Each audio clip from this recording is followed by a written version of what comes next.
of a raging wildfire getting close to an LNG facility sounds disastrous. Good evening, I'm Cynthia Arsenault. And I'm Jillian Corder. Environmentalists known as the Bucket Brigade raised that concern at a news conference today. KPLC's Teresa Schmidt gets both sides.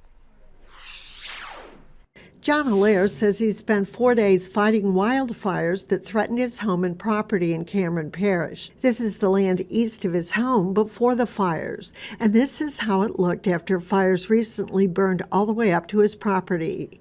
The scorched area is where another LNG company is expected to locate. Allaire would prefer not to have the export facilities near his home.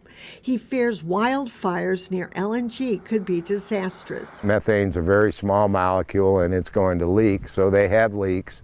Some they can fix, some they have to wait for shutdowns to fix. So if you have this flaming ash in the air going over their 20-foot wall from 30 to 40, 50-foot flames, and I've seen it, big chunks of flaming ash coming up out of these marshes during the fires. However, LNG industry expert Jason French says every facility is designed with sophisticated and robust fire protection and suppression systems. Also, these systems are designed in such a way that you can isolate a problem, you can drain hydrocarbons from any particular area of the facility that you need to. So if an area was being threatened by any incident, they can drain that area, isolate and drain that area very quickly.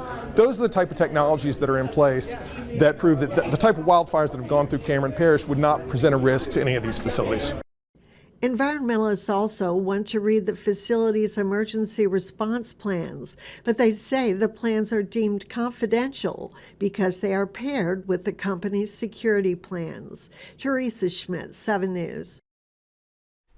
At last word, there were 3 LNG export facilities operating in Louisiana and 3 under construction.